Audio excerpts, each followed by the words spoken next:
Okay, so today is a very special day. Today is Chaf Av. Today is the yahrzeit of the Lubavitcher Rebbe's father. His name was Reb Leivik. We actually had the whole class last week was about Chaf Av, but today is actually the yahrzeit, so it's a very special day. Today I'm going to first start with the project Likkutei Sichos teaching. It's very short, and then we're going to go into the Tanya. Okay, so in this week's parsha, there's a special mitzvah. It's called Hanaka.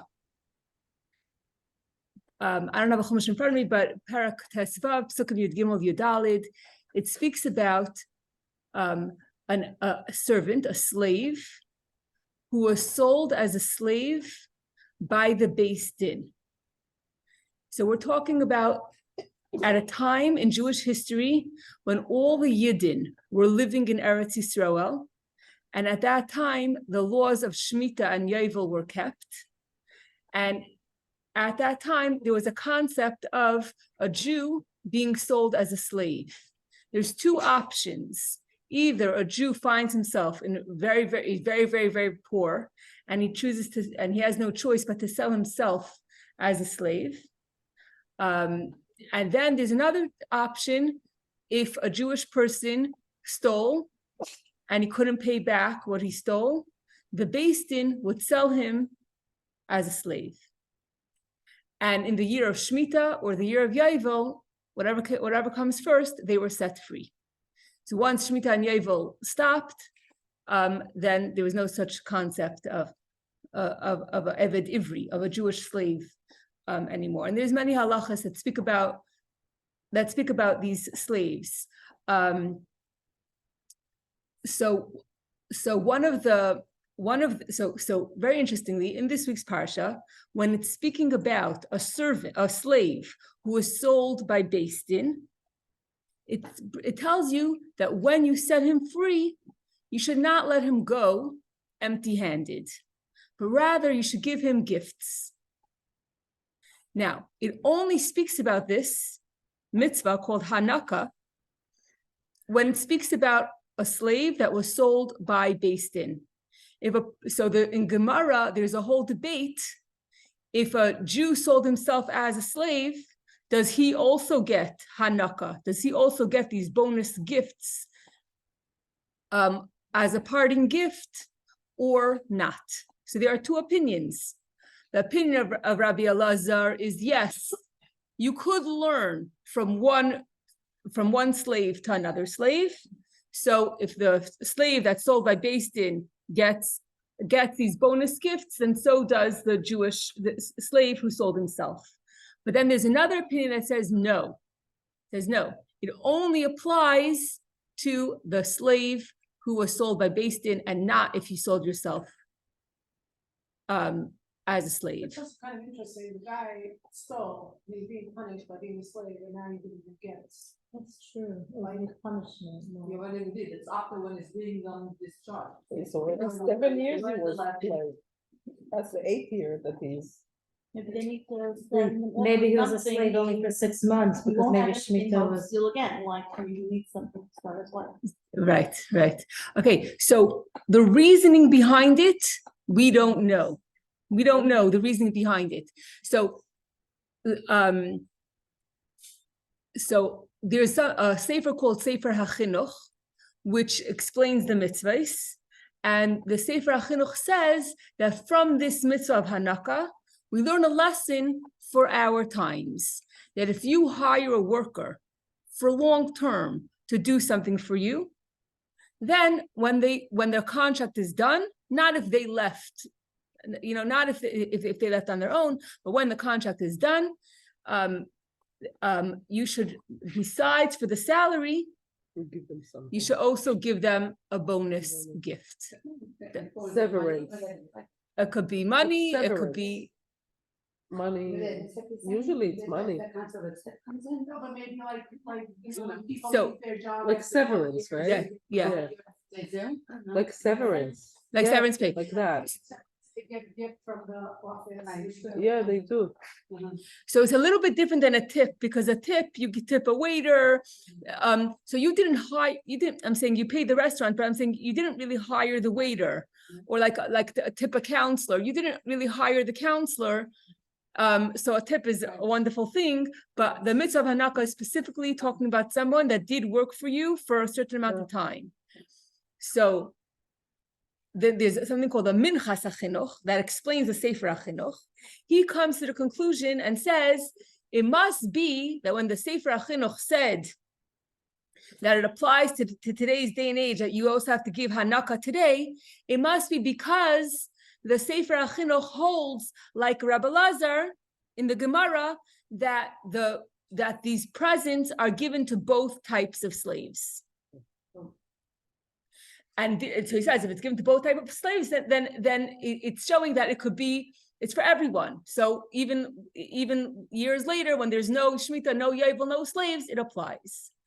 But the Sefer HaChinuch challenges as a question. He says, usually the Sefer HaChinuch always follows the Rambam, unless he explicitly says otherwise.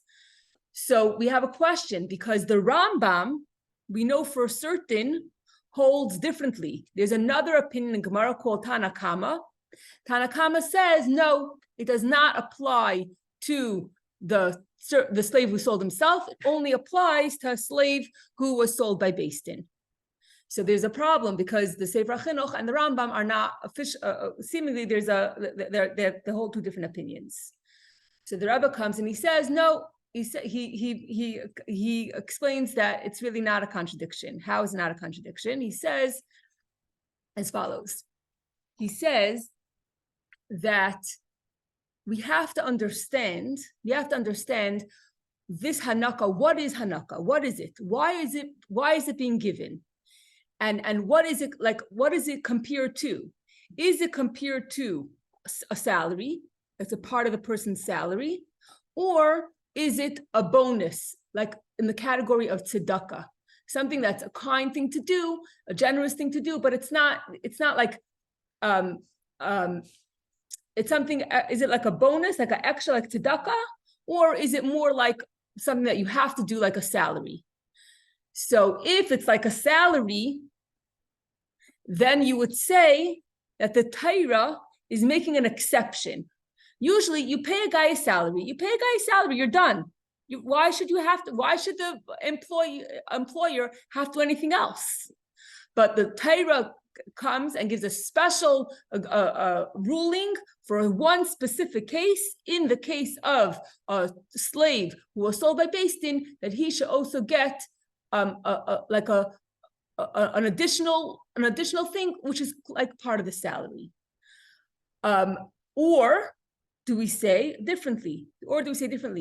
That the other way around, you look at it from a different perspective and you say that that it's not part of a salary, but it's like tzedakah, it's a gift, and everyone across the board should get it, with one exception.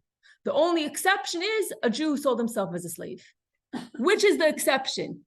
Is the exception the slave who was sold by Beis Din, that only he gets something special? Or is the exception that only the person who sold himself does not get this bonus gift, and everyone else does? I know it's a little bit complicating. Okay, so the conclusion is that we look in the Rambam, and the Rambam lists this mitzvah of Hanaka not when he's speaking about the slaves, but rather it comes immediately after the discussion about, or after he speaks about the halachas of tzedakah. So from here we understand that the Rambam's approach is that the Rambam's approach is that this Hanaka is not like a mandatory thing, like part of a salary, but rather it applies to everyone. So therefore, it could apply to today as well. And about the Jewish slave who sold himself, he's like he's not addressing that. But you could still say that the Rambam could still hold that even if he holds that the slave who sold himself does not get Hanaka, you could still say that the Rambam still holds that it could still apply today because that's the exception to the rule. So basically the lesson is that the Rambam and the Sefer HaChinuch are not contradicting each other, and everybody holds that Hanaka is a mitzvah from the Torah that even applies today, that you should give your worker a bonus. Okay, now comes Rabbi Levi Yitzchak, the Rebbe's father, and he takes it a step further, and he learns a lesson from this mitzvah called Hanaka. What does he say? He says that the relationship between an employer and an employee is similar, compares to the relationship between a teacher and a student. Just like the employer doesn't just give a salary, but he gives a bonus gift, so too a teacher shouldn't just educate their students, follow the curriculum, and teach what they need to teach, but rather a teacher should give a student a gift. So what kind of gift? The gift that the teacher gives the student is a bonus gift, that not just the teacher is going to teach the kid what the child is missing, what the child needs to know, how to do this, how to do that, but rather the teacher should elevate the student to such a level that the student should be able to understand from the teacher's perspective, to elevate the student to the teacher's level, which is an incredible incredible thing. It's an incredible lesson, and we learned this from this concept of Hanaka, that to give a bonus, that the teacher should give the child a bonus, that the child it takes time, but the goal of the teacher shouldn't just be, listen, the child doesn't know how to read, I'm going to teach him how to read. The goal of the teacher is that the child should be able to understand things from the teacher's perspective, which is a whole new level. So what does this actually practically mean is a good question. So I was just, because we have to make this into a kids video, so I was just thinking like, you could have a teacher who's teaching the class about Rosh Hashanah. We'll bring an apple and honey, we'll bring a shofar, we'll bring all the props and teach, right?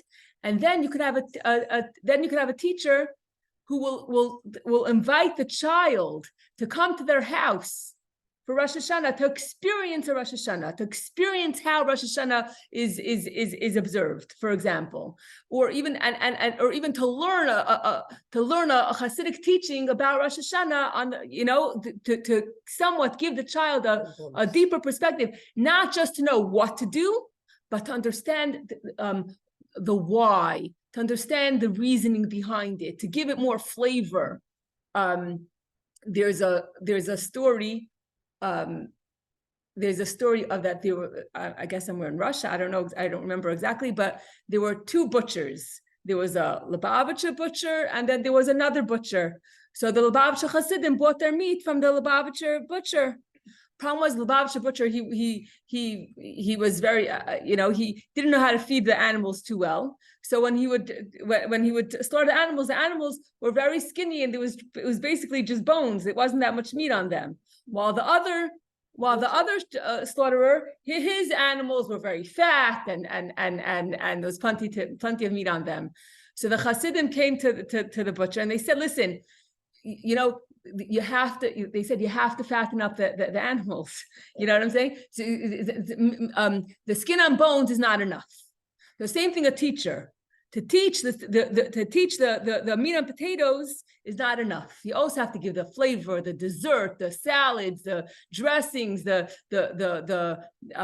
ambiance of Yiddishkeit, not just the skin and bones, but to give them the chayis, to give them the flavor, to give over your whole self. Not just, okay, this is the material, this is what I need to teach. this is my, I check, this is, I finished chapter 1, finished chapter 2, and we could go home. But to give of yourself so that the child can somewhat be on the level of the teacher.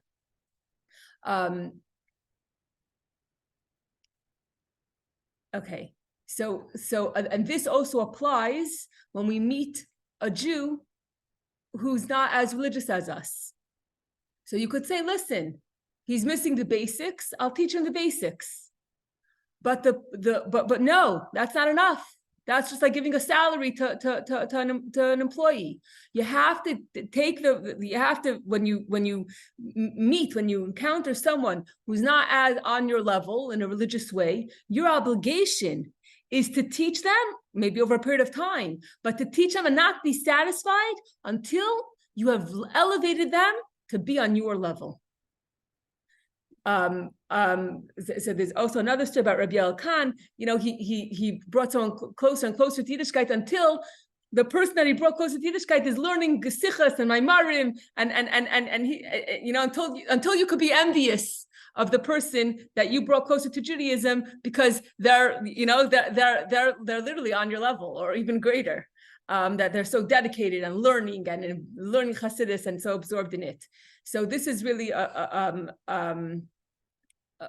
very special lesson of how to view students, how to view every Jew, and to have that achrayus, to have that obligation of teaching them not just what they're missing or what to do, but rather that they should see it from your perspective to elevate them to your level. So we're going to stop here with this teaching, and we're going to move on to Tanya, chapter 26, part 1. So last week we did 8 chapters in one time. Now we're going to slow down. Okay, so chapter 26 is going to be in 2 parts. Okay. So really, we learned chapters 1 to 25, and really we have the tools. And really Tanya could end here. But because the system that Tanya gives us is a perfect system. Problem is that we're not perfect people, and the world, we're not living in a perfect world. So from 26 and on, it's all troubleshooting. It's what you know what to do. You know how to get there. Problem is that there's obstacles in the way that are getting in the way, that are pulling you down, and therefore they're not allowing you they're not allowing you to have the motivation to do what you know will work and to do what you know you need to do.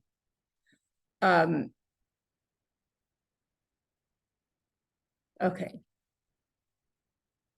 Specifically, Tanya, from this point on, is addressing inner emotional turmoil and negative feelings. And from chapter 26 to 34, what is going to be what is the topic? The topic is how to get ourselves to be emotionally healthy. Okay. Because if we're not emotionally healthy, we're going to lack the motivation to do what we need to do. So chapter 26 is basically addressing depression. Okay, we're not talking about clinical depression. We're talking about like very strong sadness. Now, sadness can come because of one or two things, either because of material problems or because of spiritual problems. Material problems would be struggles or problems in Banei Chaye U'Mezayne, which means with children, with a livelihood, with money, and with health. And spiritual problems is when you feel guilty for past sins. So chapter 26, part 1, is going to address the problems that we face that pull us down, the problems that have to do with material problems, with our health, children, and money. And next time we'll discuss how to deal with negativity and sadness that comes because of spiritual problems. Okay, so the Alter Rebbe begins with a mashal, a parable of a wrestler. If you have two wrestlers, one is stronger than the other and is better trained. Problem is, the day of the wrestling match, he's in a bad mood. We don't know why, but he's in a bad mood. Comes to the wrestling match and he ends up losing. Not because he's weaker, not because he's not trained. He's trained better and he's really stronger. But because he's in a bad mood, he ends up losing.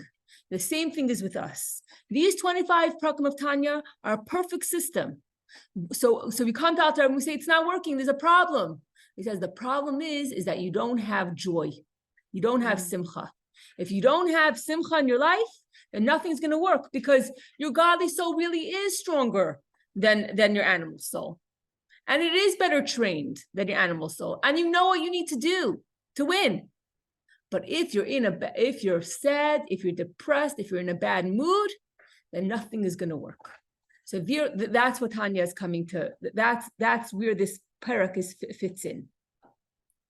Okay, because everything that you're capable of doing, you could perform more effectively and on a higher level if you do it happily. Everything that you do, if you do it happily, it's always going to come out better. And this applies to our service of Hashem, and this applies to anything, any work, any job, anything that we're doing. Okay. So let's talk about happiness. Happiness today in our society is an idol. I want to be happy because, how would you fill in the blank? I want to feel good. I want to be productive. Okay. Feel productive. Okay, so I want to be happy because I want to feel productive. What did you say, Bela? I want to feel good. I want to feel good. So happiness is a very interesting thing. Because if you want to be rich, no one's going to say, I want money because I want money, because that's ridiculous. But for some reason, when you say, I want to be happy because I want to be happy,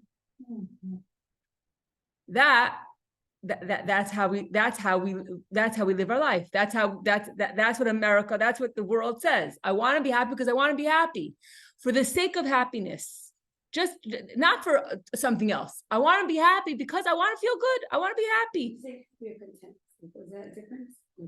Happy or like? No, content is not happy. Right, it's like happy is what fine, I don't want to feeling. Not You just want to be happy all the time.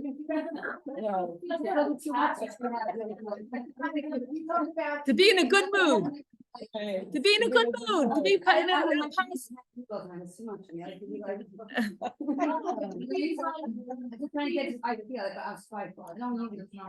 Okay, so happiness. Okay. Okay, it's all the same. Yeah, that's what we're talking about. Yeah.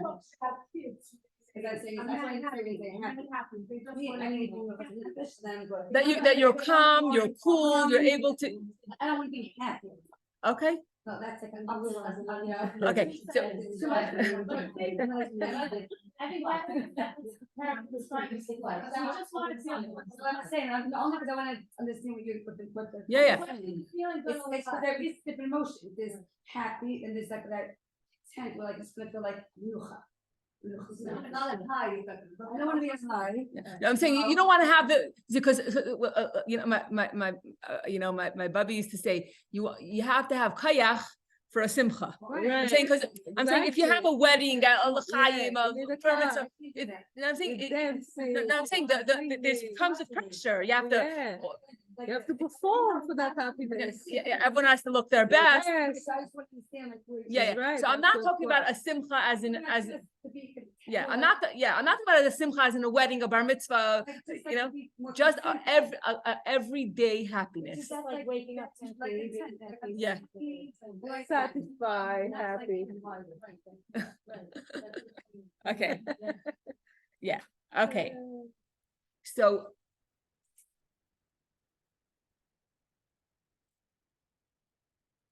Okay, so only Hashem is, God is just because he is.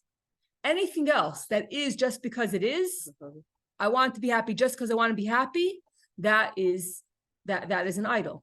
That is an idol. You're giving it godly attributes. No.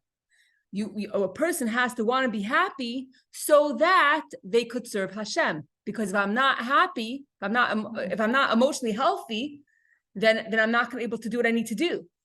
So then it's not an idol. But if I want it only because I want it, that's a problem. Okay. So we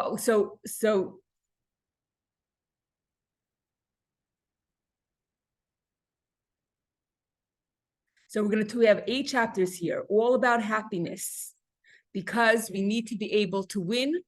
The godly soul needs to win. And 8 chapters we're going to discuss happiness. And what does happiness mean? That your heart is open, that the energy is flowing. Versus depression is when everything is stand still, heart is closed, there's no energy flowing, everything is stagnant. So the fact that there's energy flowing, that you have the motivation to get out of bed, you're not asking yourself, why should I get out of bed? Then you're in a good place. That's considered happy. That you're happy. I don't know what alarm clock brings, if you're, what you want to call that when you get out of bed, but I'm saying that you're able to Motivated Yeah. to do what you need to do. exactly. Yeah, absolutely, you're right. And that's the depression.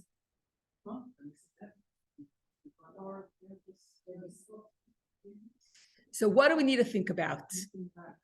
What do we need to remember in order to be able to get out of bed, in order to face the new day? And sometimes there are challenges and whatever it is. So first of all, this says in the Gemara, this you don't need Tanya for, everything that Hashem does is good. And just like we have to thank Hashem for the good, we also have to thank Hashem when things are not good. And we actually, when a person passes away, we say, Baruch Dayan Emes, we bless God for being the true judge. So whether it seems good to us or not, we always have to bless Hashem. Okay. Now, before we continue, it's very, very important to emphasize that we are not talking about somebody else's pain. We're not talking about someone else's troubles. We're not talking about the Holocaust. We're talking about our own personal problems, not about anyone else's. Because the way I address my own personal issues versus someone else's is very, very different. This is not about the solution to human pain. This is not that. This is about yourself, yourself, and that's it. Okay. If you open up your door and there's a box from Amazon and it says your neighbor's name, but by an address, but by mistake it was delivered to your house, do you have a right to open up the package and use it, or do you have obligation to return it to your neighbor? Right, you have to give it to you have to give the package to your neighbor, to who it belongs to. So I can only accept the pain that is addressed to me, the pain that has my name on it. I cannot accept anyone else's box, anyone else's is pain. I cannot explain it. I cannot tell them get over it. Right. That's not up to me. That's not up to me. I could only accept that which is sent to me. I can't accept anyone else's trials and tribulations. We see this with Avram Avinu. Avram Avinu, he had 10 tests and they weren't easy. He never complained about his own suffering. To jump into a fiery furnace, I'm saying that it wasn't easy. He never complained about his own trials and tribulations and challenges. But the second Hashem says he's going to destroy Sodom, all of a sudden Avram's here and he says, "Oh, you're the true judge. Like, what's going on here?" He's starting to defend the people of Sodom. Because when it's about you, your troubles, it's one issue. When it's someone else's troubles, you have no right to touch it. Yes. I took a class with this girl, Sasha Friedman, and she was explaining that each situation is a light.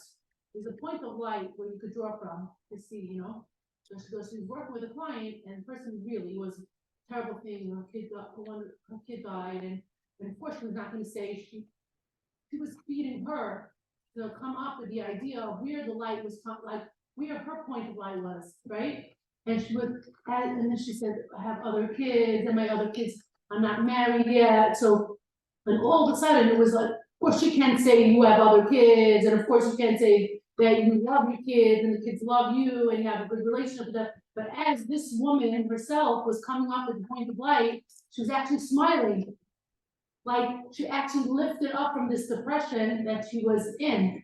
So it's interesting, like, exactly, like, you're not gonna tell a person what they're, oh, they have this good, and they have that good, and luckily you don't have that, and you know, like, we'll have a miscarriage, they say, but you have other kids at home. No, that other person, the person that's going through it has to come up with. Right, so it's a lot of inner work. It's the only one who's gonna, Inner work. the person himself in there has to find that place of light. There's no one else that can find it for you. Okay.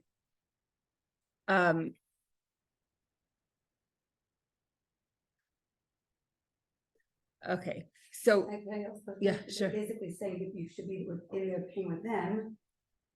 Like, when you're actually be with them, because I mean, like, when a friend shares their pain, you say that's so sad, must be so hard. Their own pain, you say, is Hashem one, right? Right. The other pain, someone has something on, that's So kind of a, empathy, yeah. just giving you have to that- show empathy, you have Empathy. to and be that's there for just them. work together. Right. Where it comes from, that giving that hope, Empathy, because yeah. it must be so hard, that's what you do. Right, right. I think Right? Yeah. last part, who's so part of Rebbe's on here, someone said, we can, Moshe or being very similar along this line. When it came to Hashem starting to tell them the, clothes, whatever, Moshe started like putting around him, what do you mean? How could you treat the Jews this way? And he was putting up a protest for the Jews. But when it came to Moshe about going into hell, he kept quiet, he didn't say nothing. Why? Because when it comes to yourself, you have to sort of take what Hashem gives you and not question it. But when it comes to helping others, but like Moshe doing for Israel, he put up a protest and did whatever he can, It's true. because that's not, he was there helping, Right, right. Israel not get the punishment. So, but we have to do what we can for others to stop whatever. Yes, yes, When it comes to ourselves, we have to sort of take it in and try to reconcile. right, right, Same line. yeah. Okay, so up until here, the fact that everything Hashem does is good, that you don't need chassidus for. That we all know. What does Tanya come to teach you? Tanya is going to explain to you the mechanics of it, how it works. What is really going on when a person, when you come face to face with a challenge or with pain? What's going on? What's going on? So Chassidus is going to explain to you what is going on. The fact that everything that comes from Hashem is good, that we already know. But Chassidus comes with a deeper layer to explain to you what is happening when you are experiencing pain.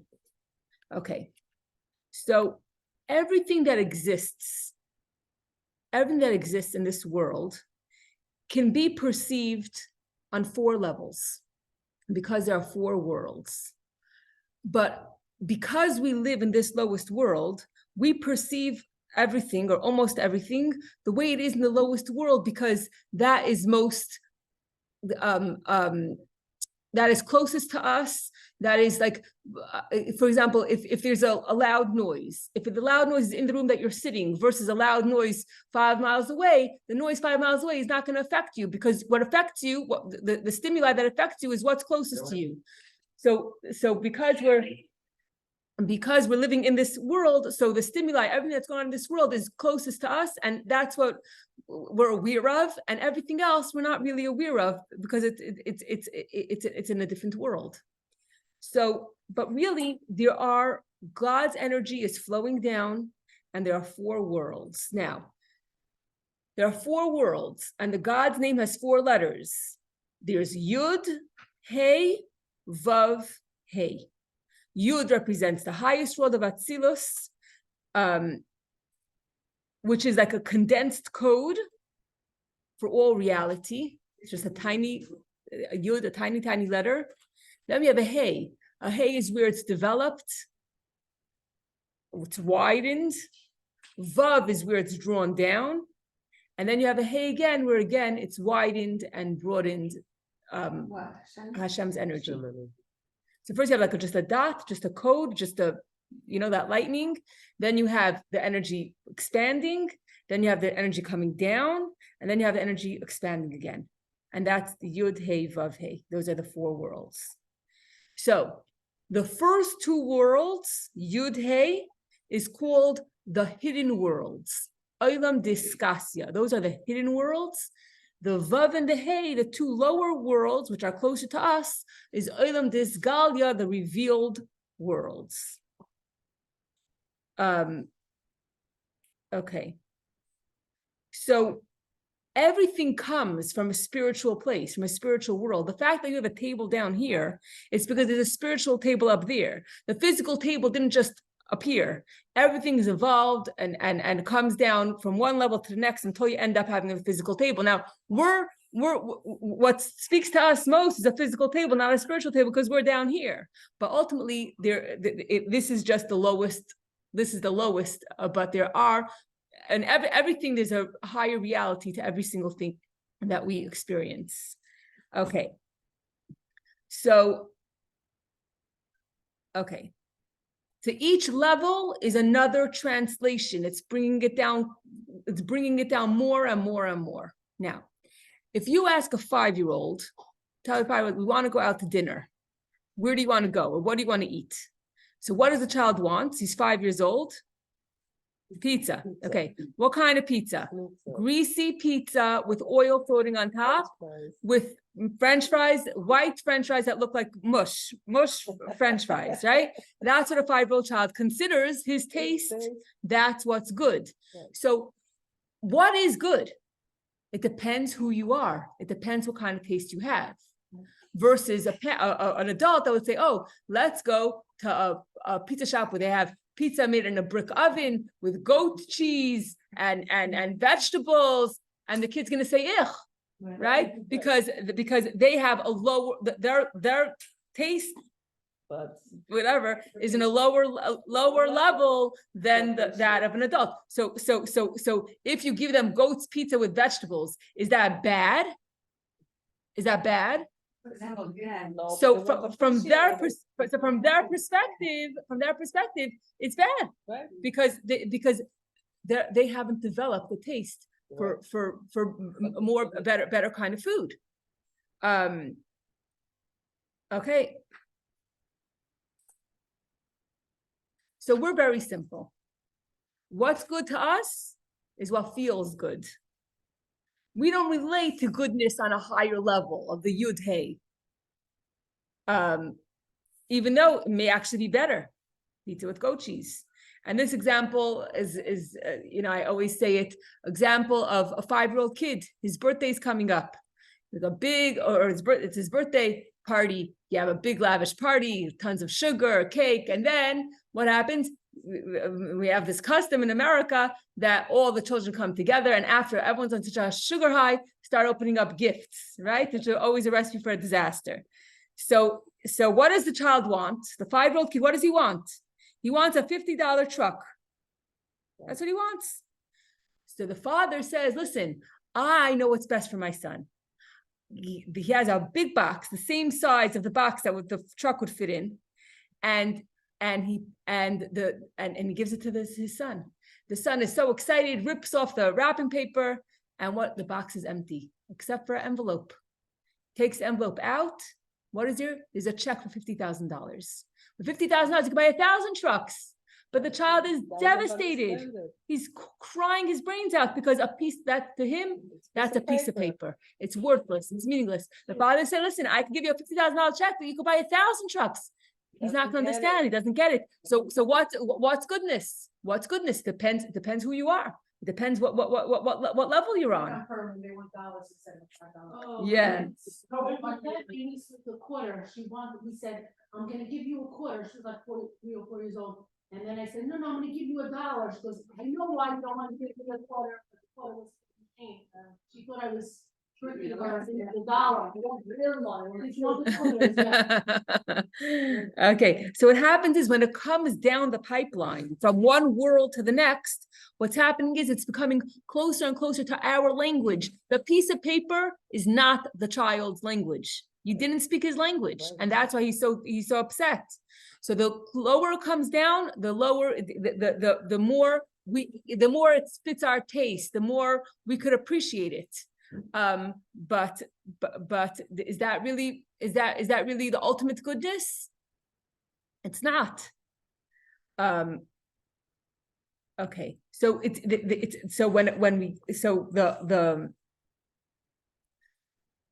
so there's a verse that says, Ashrei hagever asher tiasrenu ka. Fortunate is the person who gets rebuke. And when it says God's name, who gets rebuked by God, it's ka, it's yud hey. It's the first two letters of God's name. So when we experience pain, where is it really coming from? We're having a hard time relating to it because it's coming from a higher source, which we can't relate to. But you experience it as grief or as trauma. So there's two types of good. There's good that you could relate to it as good, and then there's good that you can't relate to it as good. For example, if a child would rather have $20 in his pocket than a paper cut, right? You're gonna tell me a paper cut is more good. I'd rather have. Let me have the good the way I understand good. I'd rather have $20 in my pocket. I don't want the paper cut. I don't care. So I just want to feel good. I don't want to have good that God perceives as good. The paper cut to rebuke, you're saying? Yes, I'm saying I say a paper cut. I can't perceive how it's good. That's like a truth. That's a high. That's kind of that's a higher level. So they forget it. I don't care. I don't need your higher good. Let me have it. Let me have the $20 in my pocket. I don't want a paper cut. Leave me alone. Let me live my life. Okay. So now you have a question, because if this is how you're gonna live your life, and you're gonna say, listen, I just want to feel good. I don't want to have any of this hidden good. Then you're taka right. Then when you experience pain, you shut down. You can't do anything because this doesn't feel good. But the question is, what is your priority? If your priority is to feel good, then it's true. It's going to be a then every time a challenge comes your way that doesn't feel good, it's going to you're not going to be able to get out of bed. You're not going to be able to do what you need to do, and you'll be sad, and you won't be able to accomplish what you need to do. Not in the service of Hashem, not in any capacity, but we have to realize that so if I have to choose, I have to answer this question: would I prefer to have an easy, pleasurable, comfortable, subjectively good life, or do I want closeness to Hashem? That's the choice. Now the truth is that no one's actually giving us that choice, because Hashem gives us what He gives us. So we don't actively make that choice. Right. So if my priority is to be comfortable, then it's actually a problem. But if my priority is to be close to Hashem, then we could continue the discussion. Okay. So every single day in our davening and brachas, we say, Hashem, don't bring me a nisayon. I don't want any challenges. I'm not asking for any challenges. We don't want challenges. But if the test does come, if Hashem chose to send me a little challenge, hopefully it's a little challenge, I need to decide, what do I value more? Do I value more pleasure, or do I value the experience that I will get and the closeness to Hashem that I will get from this experience? Even an experience of joy, like, this too shall pass, is also for something good. Like a joyous moment is also good. So you want to be in that feeling in that moment, because it's a fleeting moment. Emotionally right? So just like a bad, what we call a bad experience, a difficult experience, it's also gonna pass. Nothing is forever. So we It's have, our choice to. so what, and now that you're saying it, what makes a simcha? It's not just the beautiful flowers and the delicious food and the gowns. Why is our weddings different than weddings of people that are not Jewish? Because when we make a wedding, it's a true simcha. Because there's a binyan da'ad. There's we're actually continuing the Jewish people. We'll always get a choice to enjoy it and for someone to annoy us, or there's always gonna be things that are gonna, little stumbling block, and then you're like, okay, I remember someone sharing that with me. She goes, just when something comes up that doesn't go your way, you think, oh wow, okay, we talked about this, like Hashem, like, thank you for that, whatever that expression. Yeah. Oh, right. Think, oh wow, okay, fine. Like my mother ordered flowers, very colorful, and she ordered flowers for my sister's wedding. And my sister was the only blonde kid of the family, and these white flowers. So she tells the guy, these are the flowers. It's like, yeah, you're stressed out, you know what you're talking about, basically. He says, listen to me, I'm not gonna mean my neck. But the other person who got pink and purple, really not gonna be happy. They are like, whatever. But then the guy, he says something like, oh, what's going on? And she goes, no, it's okay. It is what it is. So that's it. But he also lost the customer. But, at the end of the day, because it was an attitude that you belittled her and you said whatever, but she was not gonna let it ruin. So that's what you just said. You can be upset all night. Right. It's out of your control at this point. I think what you're You saying better- is, what is the happiness of the wedding? If you really understand what's happening in the wedding, then it's not the flowers, it's really what we're experiencing at the wedding. It brings you happiness. I always know, I learned actually with Charlie Rami, before my daughter got engaged, and we learned a Hasidic paper about what actually happens to chuppah. Chelek comes down and for a whole, we have to do every Sunday morning. Wow. And it was probably that changed this wedding was a special wedding because you understand what's happening when two people come together, and that comes down and what's happening in the chuppah. Next time we need to learn it because a whole chuppah was different chuppah. And the whole wedding was, if they used to learn that if people really knew what happens at a chuppah, they wouldn't be talking. Right. You would understand what's really going on out there. I need to learn. So it's really the paper to tell you that we learned that it was really changed our. So I looked at this stuff, I think it was like, for me, it was like just even understanding that gave me a different feeling. Of course, the flowers help, but when you make your own simple, you really, one thing you make your own simple, you're not even so focused, even though it's nice. You first walk in, but I know, I made flowers and I was just happy. Because when you're making those simple, you really do. But like, understanding what's happening. The happiness comes from the. It's if you understand, like, the bar mitzvah, Right. if you really understand, you're in the bar mitzvah. When you're connected to that, then nothing can quote unquote go wrong. If a person is there, Right. because of the flower, Right. this, then there's steps for Yeah. disaster, because it's gonna go my way, and this is the person that you shall have. Right. So it's connected to what. So what you're saying. Right, and if the priority is the flowers and the dress and everything like that, and then in a few hours it's all gone, finished. But what do you have? What do you have? Why? But why? It's the simcha continues forever because of the connection to Hashem. So the bottom line is that we have to understand that there's a difference between pleasure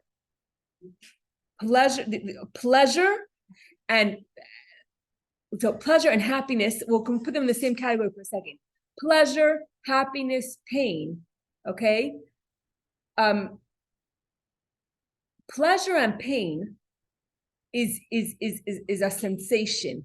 Okay, I'm not okay. Sorry, take happiness out. Pleasure and pain is a feeling that it's not an emotion. Pain And pleasure, Pleasure and happiness, though. Okay. It's an emotion.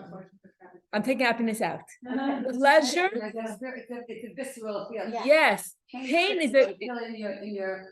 Right. Pain is a choice. Like a- You're going to something, the pain is the choice. Pain is not a choice. No. Pain is not a choice. Pain, if you stub your toe, yeah. It's painful. Pain is the pain, suffering is the choice. Right, right. Okay, fine, I understand. So as much pleasure as you have, there's no amount of pleasure that will actually give you one iota of happiness. Okay, because true happiness is a connection to Hashem. That's true happiness. Meaningful life. What is it? Like, I once heard it said that, people that are in search of happiness frequently don't find a lot of meaning in their life, but people who like have this endeavor to have a meaningful life really do experience more happiness. Absolutely. Because from meaning comes the happiness. When they're searching for, You have a goal to have a meaningful life. what does it mean, a meaningful life? A meaningful life means a connection to Hashem. That's what it means. Well, I think seeing the purpose, you're created and you're given these events. which are part of And the purpose to fulfill what? What purpose? Whose purpose? That connection, but that connection comes through, I think it evolves. It evolves through education and awareness. So where to go God? Ultimately, it boils down. It's God's purpose. There's no God that wants the purpose of this world. I always think like, Yeah. I always think like, we live with Hashem, the purpose, but we have no purpose, that this is God, and why we get. How people find meaning in their life in this world, now, right? Because I know, It's very random. right, Everything that is random. right, like, this year I was done. Well, So because if you have to realize it's random, there's a high chance, like, then you're ready for. So to where they go, but they want to protect what's right. So they should tell you that he's not too much of a thing, you think that's God, but that's education. Yeah. So I'm saying, the guy who wins the marathon, okay? He's running. When he wins that marathon, his whole body is aching.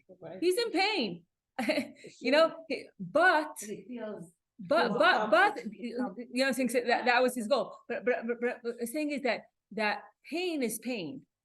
But the question is, how you interpret the pain.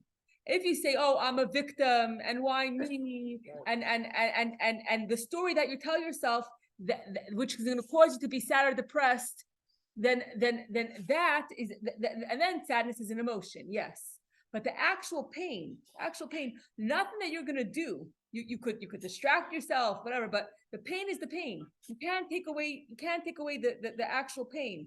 But once you have the pain, now it's your choice. It's your choice. What are you going to do with it? Are you going to choose to say, "Listen, why me?" Or you're gonna take the pain and say, "How can I get closer to Hashem from this experience?" Okay, two very simple examples. After 5 weeks of making the project with the Sichos video, with children from all over the world, my kids came back from camp. They really wanted to animate it, and they did. And 4 p.m. I sent it to COL Live they usually put up the video on COL, which is the Chabad news site. And sometimes I send them an hour before Shabbos and they put it up an hour before Shabbos. This is 4 p.m. and we took Shabbos in early at 6:30. We had a First Friday, so it was like around 6 o'clock. I checked; it wasn't on COL. I was hoping maybe they'll still put it up after Shabbos. I checked; the video was not put up on COL, and I felt bad because my daughter's like, "Oh, I wonder how much views we're gonna get now that we went back to animation." I didn't have a heart to say, guys, it wasn't even up there, because that's how a lot of the views come from there. Anyway, so I felt a little bad, but I didn't say anything. And this morning I woke up and I said, maybe it was last night, and I said, you know what? The whole teaching is about Chafav, and today's Chafav.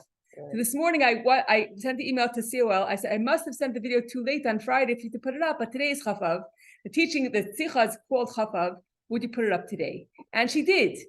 And it's better on Monday. You have a lot more opportunity than Friday at 4 p.m. So so I'm saying what seemed like pain. Okay, I could say, oh, it's not fair. These kids worked so hard a whole week, and I sent it 4 hours for Shabbos. Usually, if I send an hour for Shabbos, they put it up. What happened, whatever, and get all, worked up about it. And I did get worked up about it, but I didn't share it with anybody. But I'm saying ultimately there's a greater good. It was actually the Sichos called Chaf Av, and today's Chaf Av, and today it's up there. That's what happened. They saw it and they decided to put it up on Monday. Oh no, I don't think that's what happened. I don't think that's what happened because No, I know, because I'm saying you send them at 4 p.m. on Friday, you can't expect it to go up. I'm sure there were other things, whatever. I'm saying from time to time, I missed the boat, Exactly. But that was like one thing. And then last week, I was so inspired by a story that I actually shared in the class, and I was so inspired by it that actually it propelled me to write a song for my son's bar mitzvah. And I wrote the whole song.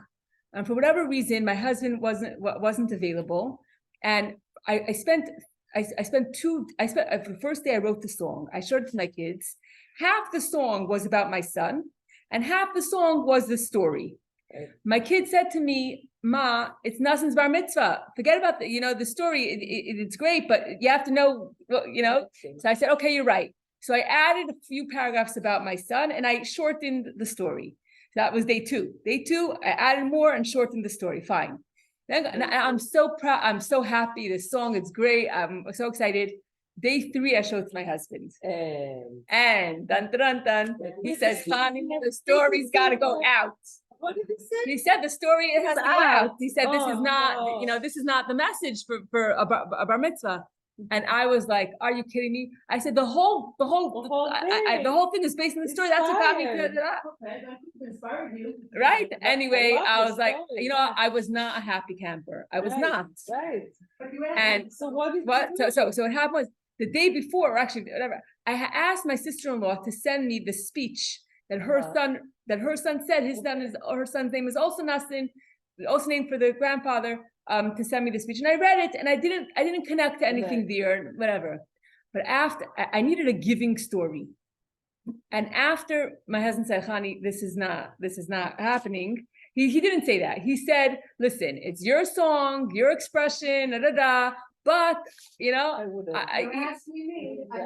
you ask why do you ask my opinion? Exactly. If you ask my opinion, I don't think that this is not the message." So I went back to the speech that my sister sent me, and I read it. And in this speech was a beautiful, beautiful giving story. And I was able to completely revamp the whole song, whatever. I'm saying sometimes I no he yeah. So I showed him. Obviously it was much better. I feel that you took part of your speech, though. What? How do you feel that you took part? Oh no, he was fine. The nephew had a bar mitzvah quite a few years ago. Oh, okay. Yeah. So but I'm saying is when you sit for 2 days and you schwitz to write something, and you put your soul in it, and whoever it is says, "Listen, I think it should be different," whatever it is, there is an element of pain, let's say, right? But if not for that pain, there wouldn't be any growth. The end is that the story is the song is a beautiful song about Nassim, about his grandfather, and it's fitting for the occasion. Just because I was inspired by something doesn't mean it has to be in the song of my son's of my son's mitzvah. You want to say it in the speech, say it in the speech. But I'm saying, and every week I write a poem, and my husband looks it over, and there's always this back and forth, but ultimately I say thank you because of those corrections. It's not easy to correct. Sometimes it takes me longer to fix the mistakes than to write from the beginning. But only when someone could give you constructive criticism, right? And you can take take it. in peace. So with peace, No, but you're Um, deciding about it, Because you have to feel about it. You're gonna have to ask him, you Oh. do that song without asking. right? him. So for the song, I have the liberty. I have more liberty, but I'm saying usually when I write a poem, it's for project of the Sichos. I have to be true to the Sicha. If it's not correct, it's not correct. It has to be changed. It has to be proper. That's a different story.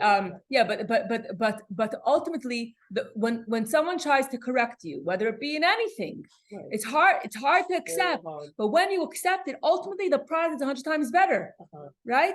Yeah, go ahead. What about your basis? I think it's a pretty good. On the stuff we ask nothing tested. So how do you, as the Tanya, okay.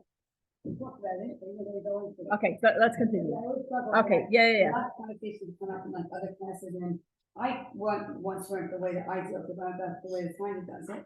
Like, we get tested for our benefit. Hashem sends us things for ultimate good, and what's to take these tests, but then we're also asking not to be tested, right? But we really are here to get tested, our life is a test.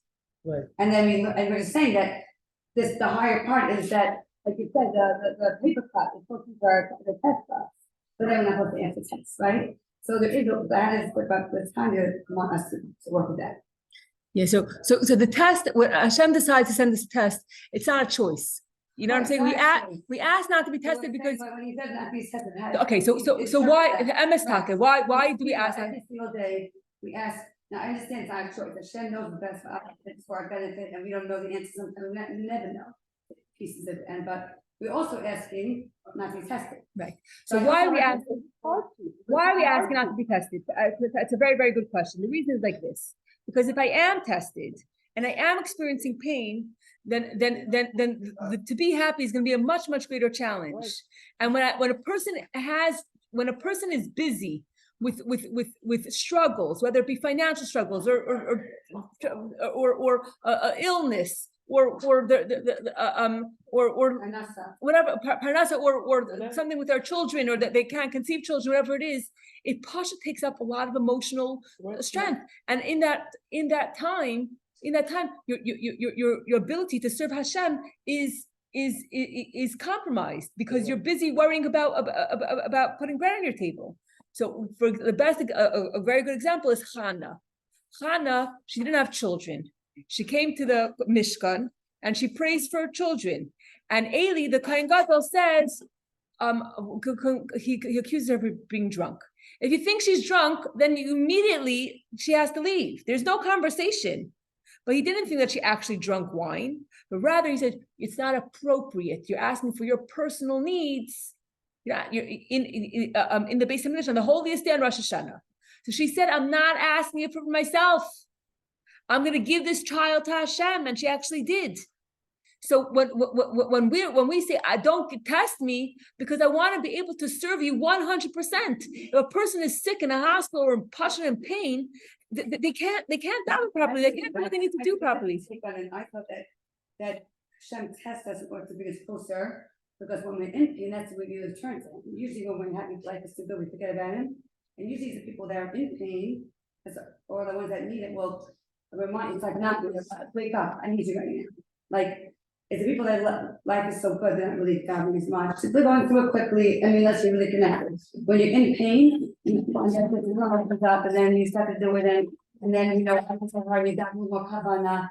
So Hashem is not going to do it. I want you to come back. Some of these things are so good, and I just get so inspired to connect more than I'm saying it's more difficult, and maybe for me personally. Yeah. I think when I'm so happy with someone. Our goal And is I agree with to have her a interpretation. live in that self-sit on the head. You can have energy. You can't say that if you want. That's what you have to do. You have to test you. The best time for me to do. It's sometimes you need, like you said, I agree with that. But I just want to say that sometimes, when Corona hit, Right. everyone's like, oh, Moshiach is coming, la la. My husband said, a Hashem that needs to bring Corona to wake us up, that's not our Hashem. Hashem could wake us up by doing tremendous miracles. Right. We'll be if someone is very ill and all of a sudden they have a miracle that their life is saved, the biggest chilul Hashem. Who makes the biggest chilul Hashem? A person who's observant or a person who's not observant? Who makes a bigger chilul Hashem when they do something wrong? The person who's observant. There's someone that I know that would joke, he would say, when I'm in a hurry and I'm driving like a maniac, I take off my yarmulke. Because I don't want anyone to say, all these Jews, whatever. Today he's, in a totally different place and very religious and like that. So he would never take off his yarmulke. But I'm saying, but who makes the biggest chilul Hashem? Hashem. Because when the world has a very, very low taste, pizza with oil, greasy oil and mush French fries, right? So when the whole world sees that Hashem's children are taken care of properly, it's the greatest kiddush Hashem. And when the world sees that people that are tzaddikim, that are good, that are doing the right thing, that are erlich hayidin, that are talmidei chachamim, and they're suffering or they have pain, it's pashach Hashem. So so that's why we say, Hashem, don't give me a challenge. Don't give me a challenge. A, that it shouldn't be a chilul Hashem, and B, that my job is to serve you, to do Torah mitzvahs. That's my job. I want to be able to do as much Torah mitzvahs as I can. If all of a sudden I have money problems, We don't want to necessarily go to do one direction. Sometimes you need to wake up like blah, like it's pretty good, it's not bad, it's not good, it's not great. We're not asking for it, we're not sure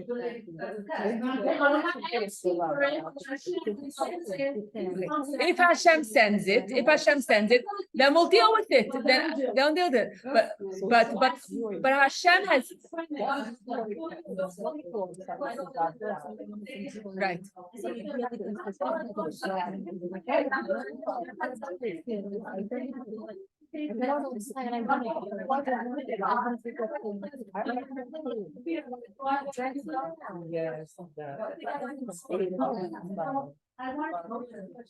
It's not that you forgot God.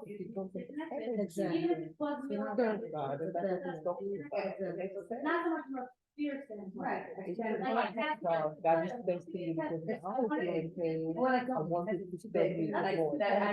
There are things that are harder for us. There's little also we don't have the shama and the next reward and punishment and the next world, and that's one other issue also. Like sometimes there's these have these things this world, not the next world.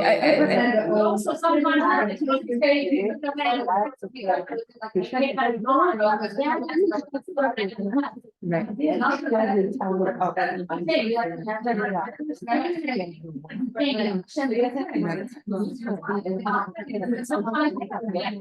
What is it?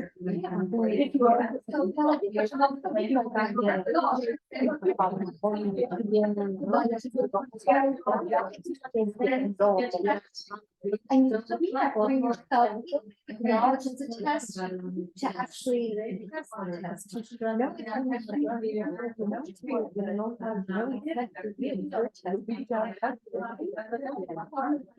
What would it look like if I might be right?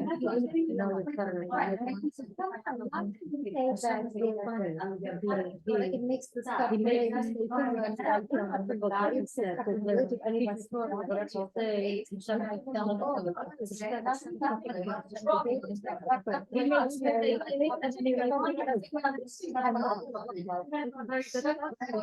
Absolutely. So when a person experiences true, not just something that doesn't go their way, but a person experiences true pain,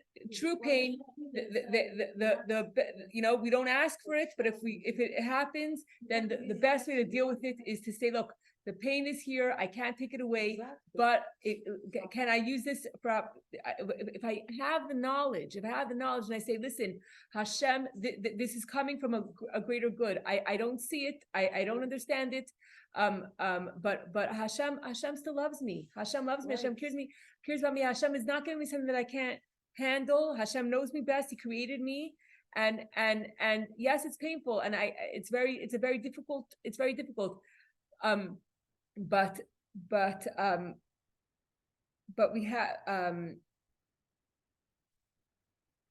we have to separate the pain and the sadness. Our world equates pain with sadness and pleasure with happiness, which is the biggest lie. Yeah. It's the biggest lie to say that if I have pain, then I have to be sad. And if I have pleasure, then I have to be happy. It's not true. It's not true. A person could have pain. A person could have pain and still be happy. Today on COL, talking about COL, I was checking COL to see if the video is up. Pain, sadness, and pleasure with happiness, you said? Yes. Yes. Pleasure does not equal happiness, and pain does not have to equal sadness. It's a choice. Today, in the place of the where Rabbi Yitzchak is buried, there's a boy, a teenage boy who today performed the bris milah over there, and he's a teenage boy, and they were singing to him, Kol Olam Kulo Geshet Tzar Ma'od Ve'ikar Lo Lefachad Min Bris Milah. That's what they were singing to him. Not to be afraid of bris milah, but a teenage boy today to have bris milah, it's painful. It's painful like heck. But right? Is that sadness? It's the greatest joy. So the problem is that So much pain, but giving the most. it's what are you going to do with the pain? What are you going to do with the pain? And how you explain the pain, how you interpret it. You could say, why me? I'm the victim. Hashem, why do you do this to me? Why are you picking on me? Or you could say, you know what? Hashem is giving me good from a higher place. Right, so on certain things you can't see it, on a birth, on a baby, you can see it. Right. It's also like the thing about saying pleasure, but material things and drugs and. If I'd be happy with that. Obviously, you're engaged to a guy 4 years younger than her, or the boy gets engaged to someone 7 years younger, then you say, oh, afterwards. But when you're giving birth, Baruch Hashem, It's naturally, here, you have to know Hashem, it's gonna be Right. good, and then when it happens. No, but it is good in the moment, like, Right, It's that's good what for the moment, for whatever reason, that's. Oh, yeah. This moment is good to be single, and whatever. That's why it's building up to. It's to grow is painful. But there's growing. Rabbi Silverberg says this example, which I also have said many times. To take a child to the hospital, the child needing an infusion or whatever it is. So the child is screaming in pain in the hospital, or take a child to a dentist or whatever it is. It's a lot harder. It's a lot harder to take a child to a dentist or to a doctor than to give them a lollipop.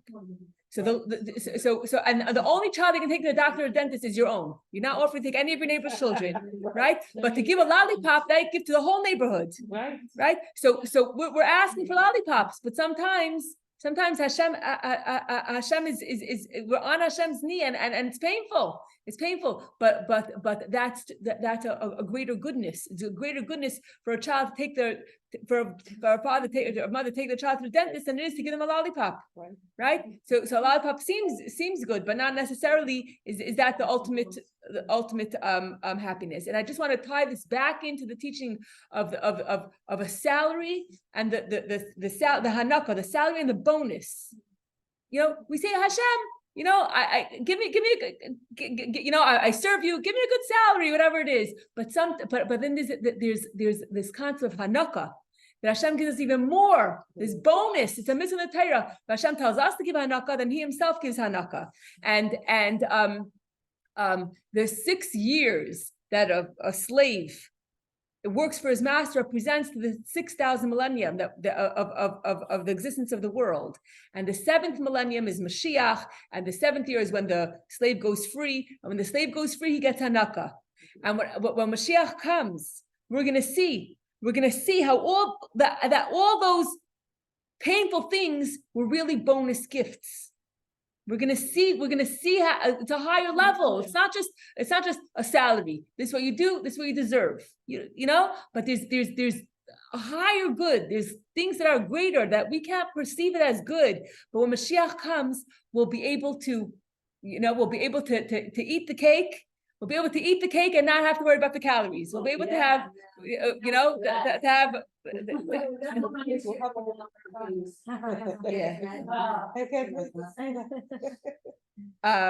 And I was running out the door. My daughter, I was telling my daughter that we're learning this chapter of Tanya. She said, in davening every single day we say, Baruch Atah Hashem, Yetzer Ar Uvayrei Chayshech. Right? It's a bracha. Yetzer Ar, you create light. Uvayrei Chayshech, Yetzer and Bayrei are both words of creation. Bayrei Chayshech, and you create darkness. Yetzer Ar, Yetzer comes from, there's 4 worlds: Atzilus, Bria, Yetzira, and Asiya. Yetzer Ar is Yetzira, which is world number 3, which is the lower worlds. Yetzer Ar, in the lower worlds, it looks like a light. But Uvayrei Chayshech, Bayrei comes from Bria, which is the higher 2 worlds. So what comes from Bria to you seems Chayshech, to you seems darkness.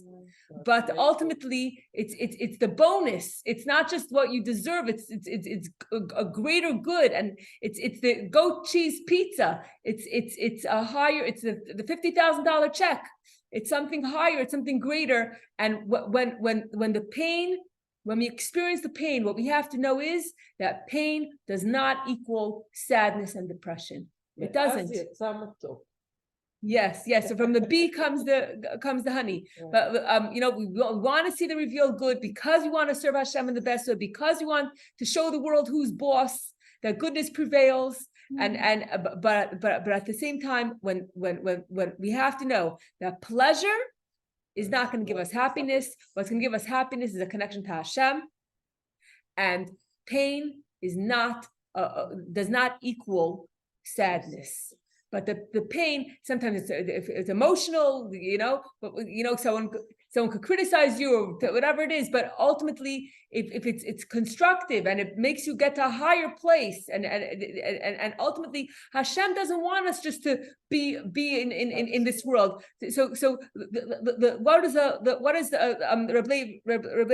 Leivik say? That what's the teacher's obligation? To bring this, to elevate the student up to the teacher's level. What's going to happen when Moshiach comes? We're going to be elevated. We're going to be elevated to that. We're going to be able to perceive things from Hashem's perspective, and that's the ultimate. That's what Moshiach means. Hashem doesn't want us just to live in this world and smooth sailing. Hashem wants to elevate us. Hashem wants us to be able to see the world that when we see, but that when we personally experience pain, that we should be able to see it from a different set of glasses. That we should say it's not going to make me sad, but rather. Is there a place with sad and won't? The sadness itself, Sadness loud. When it comes to this one thing where it's a natural thing, but yeah. So halacha is halacha. When halacha says to mourn, then we absolutely mourn, absolutely. But again, yeah. But the question is when so the question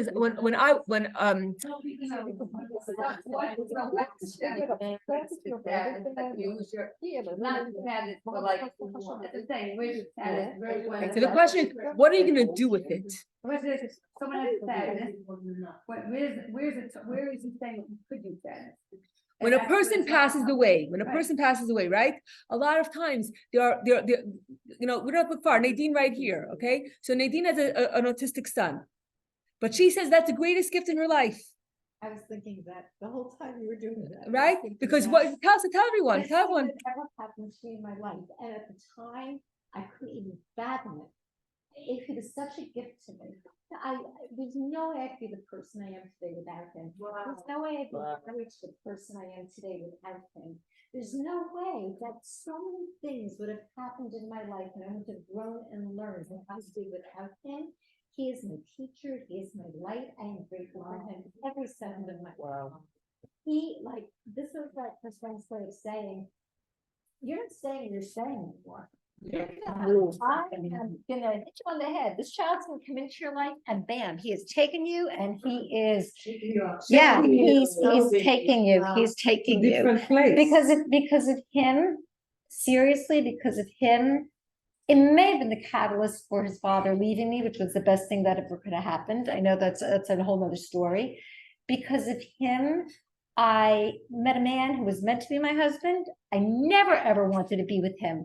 And he fell so in love with my son. He researched every opportunity there could be to help him until I could see this good in this man and this light in this man. He got me on a plane. He says, look, you don't want anything to do with me. You don't want to be with me. He said, but I'm going to take you to the Autism Research Institute in San Diego. It's their first year. Now it's there for 35 years. And it was the first biomedical explanation for this epidemic of autism. I became one of their practitioners. I had a nationwide business. I became one of the people who helped to organize their events all over the country. And my husband and I fell in love and we got married. And, Alex brought me back to Judaism and to Yiddishkeit. He's in a special children's center in Lakewood in one of their homes. I didn't realize I wanted Alex to be in a Jewish group home. I never would have. I never would have been as connected to everything I am without him. He and wherever he goes, he teaches, doesn't he? Look at your children, the first group who knew him compared to the second group where everybody knew Alex. He showed them it was so easy to love Alex. Wherever he goes, he brings joy. We go to Costco every Sunday. All the women, we must know it's Sunday. Alex is here. Somebody stopped me in Costco yesterday. She goes, "That's your son, Alex." She says, "I have a son, my grandson. My daughter's struggling so hard. Where does he go to school? What's his program? He looks like he's doing so well." Wherever we go, I'm so grateful to be with him. And he has helped so many people. Yeah. So you could take you say, listen, this is the pain, and I'm gonna go to bed, go into my bed, and I'm not gonna ever come out and look at anyone or anything. But I didn't see that right away. I was bitter. I was angry. I was shocked. I was resentful. I was like, this too, on top of everything else I have. But I couldn't when he's getting the diagnosis, the biggest thing I could imagine was that the little yellow school bus that would come for other kids would now come for my kid. I remember that being the most unfathomable thing, or that my son would never kiss a girl or get married. This was that was nowhere on my radar. You do mourn, what you thought you had, but then all of a sudden people come into your life and you have to be open to it. You have to say, okay, you've given me this, and I've learned that from him and other things. This horrific thing, or it appears to be horrific, has happened. What are you trying to show me? Where do you want me to go with this? This is meant for me. This isn't random. What is this all about? And you look deeper and deeper and deeper, and you get it. And you get the answers. You will get them. And it doesn't even have to, like I'm saying, it doesn't have to be something so drastic. It could be whatever pain you're going through. Yes. How can I find light in this? Wow, that is beautiful. Yeah. That is beautiful. When we started working with the state to get him a placement, and I looked into the special children's center very randomly, and I didn't know that I wanted the placement. And they came to my house and they said to me, "Well, you have a year to make up your mind." And I was working with another person from the state who found another group home. I said, "We got to go look at it." And it was closer to seaside and by the water. And I pictured them walking by the water and boating. And they were going to need an answer within a week. Oh, maybe she told me I had a couple months. But then she called me and she said, they're going to need an answer within sooner than that. And I just said, this one says I have a year. This one says I got to let them know. What do I do? I was so tortured by this. It was on my mind, but I remember Alex got on the school bus to go to school. He was living with me. I was walking from the kitchen to the den, and I just looked up and I said, Hashem, I can't make this decision. You need to do it for me. You gave it to me. It's best for him. What do I do? Within 10 minutes, the phone rang and it was Lakewood. Wow. And they said, "We said you have a year. You don't have a year. We need to know today." That was it. Yeah. He's a place where he gets Yiddishkeit and kosher food. And he's keeping Shabbos, that. Yeah, now we go to we go to Costco, and he wants the samples, and it say Alex NK. That's our sign for not kosher. He walks right away. Yeah. But things like that, if you look at the most traumatizing things in your life and or what you appear to be, and I think that your tests get more difficult. I think if you give a test from a second grader to somebody who's in 8th grade, they're like, this is easy. This is not my test.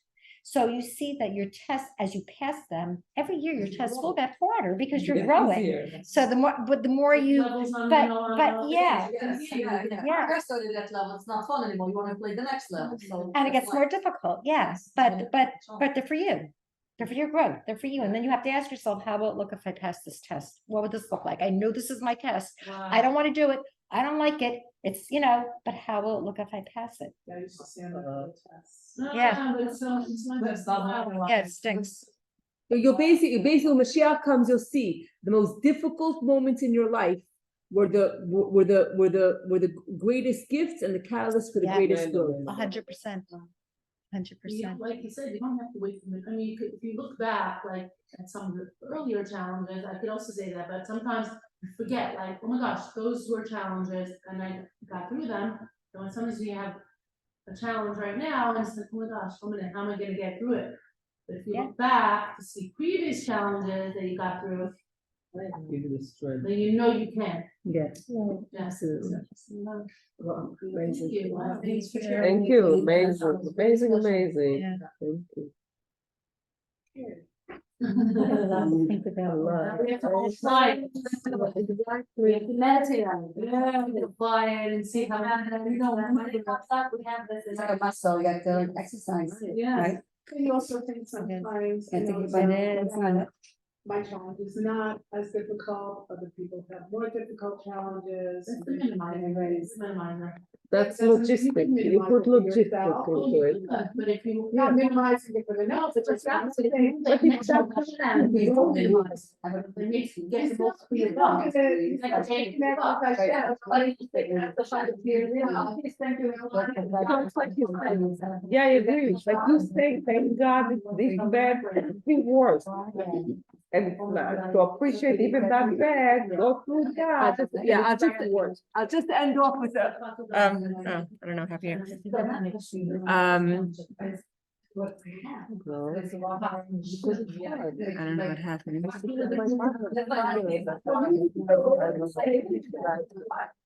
May God really, like Sister Mary says, please don't test me, don't give me this, even too much. I don't know what happened.